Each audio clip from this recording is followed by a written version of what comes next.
Hi everyone! Hello! Welcome back to my channel. I'm so glad you joined me today. My name is Kat, for those of you who have not seen any of my videos. Today is going to be how to style yourself on a budget.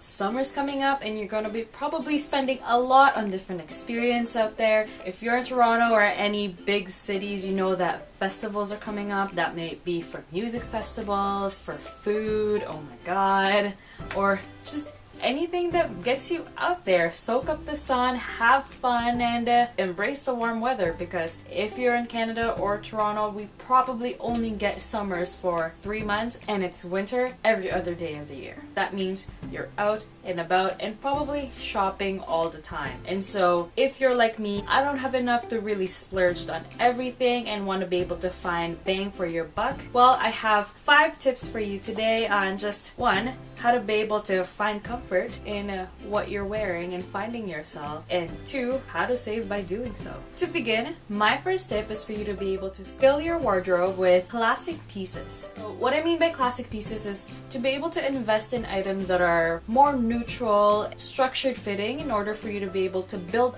out from there. Examples would be a nice plain white button-up, a classic black pant, a nice blue jean, black tank tops, a nice white tee, or anything really that you would consider as your basics. What you do from there is that's where you start to add patterns, start to add color, and build from there. You know what? A nice neutral outfit actually goes a long way. You can look pretty chic with all your foundations put together from head to toe, and at this point, you know that classic pieces last a while and that they're not just trends that you buy or throw away after a few months. The second tip that I have on how to style yourself is find items that are the right fit for you and that are comfortable. There's a lot of trends out there where things may be very tight or very loose, and yes, those are great items to have, but building your wardrobe starting from nice fitting pieces will allow you to have those items for a while, which will lead you to save a little bit more money than just consuming into fast fashion when you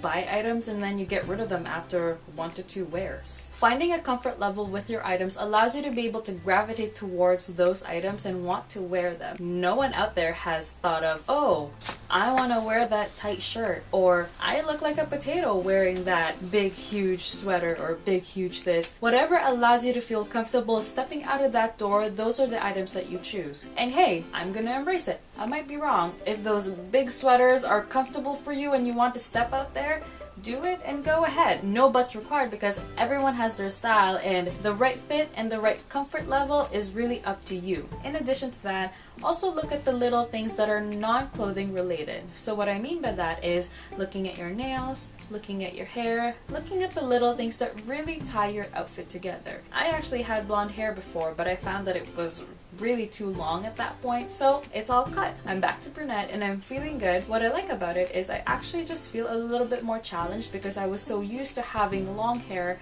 and having that blonde tips that I really work with my outfits.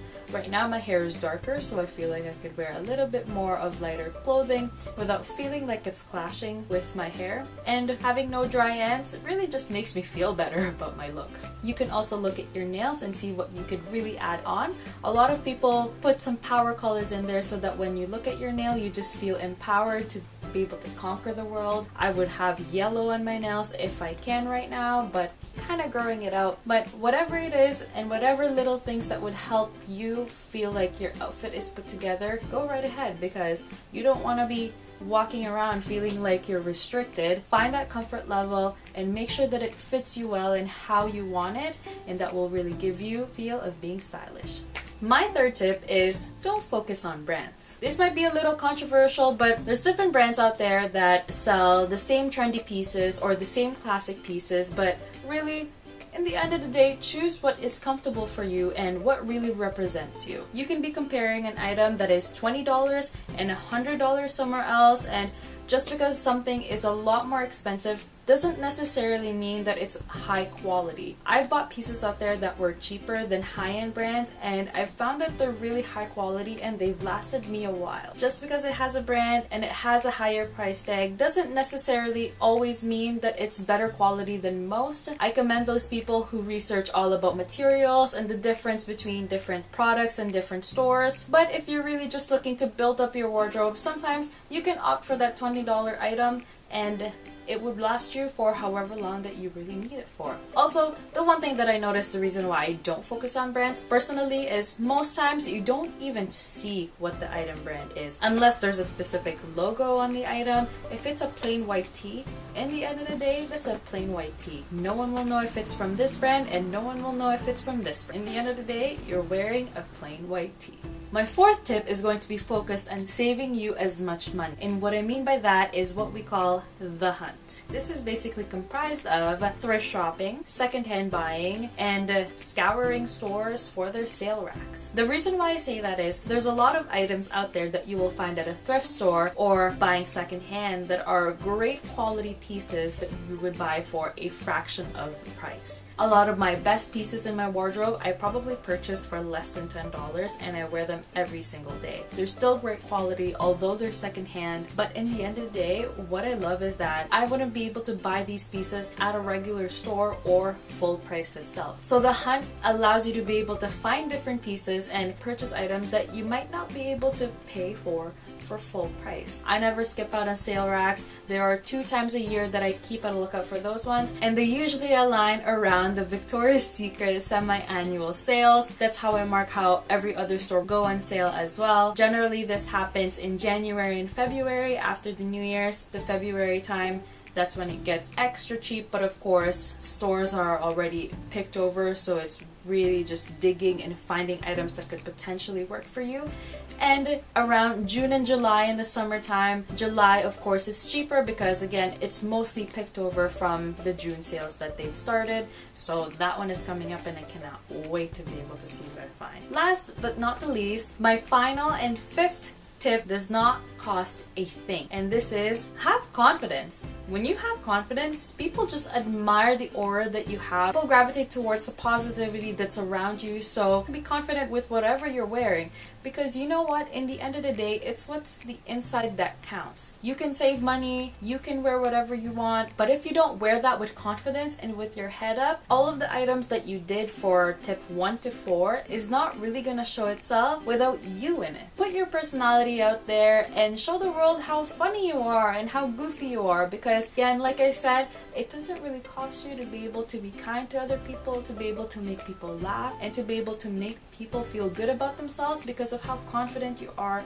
about yourself. So to summarize how to style yourself, first, build foundational pieces within your wardrobe to allow you to be able to build out from there. Make sure that you're comfortable and you're buying pieces that are the right fit, and look at the little things that would really elevate your look. Thirdly, don't focus on brands. A lot of high quality pieces are sometimes hidden with a cheaper price point, so in the end of the day, a simple white tee is a simple white tee regardless of what brand it is. Fourth, don't be afraid to go for a hunt. Find some fun in it, and you know what, you never know what you find out there, and it might be your favorite in the end of the day. And lastly, have some confidence. Wear everything with pride, because that's really gonna change up how you feel in the end of the day and how you dress yourself at the end of the day. Thank you so much for watching, and I hope I see you in my next video. If you haven't already, I'd love it if you hit that subscribe button. If you have any other tips that you'd like to share, feel free to comment them down below. Generally, I just want to be able to have a conversation with you, and if you have anything that you'd like to be able to share out there, I hope to see you soon. Bye!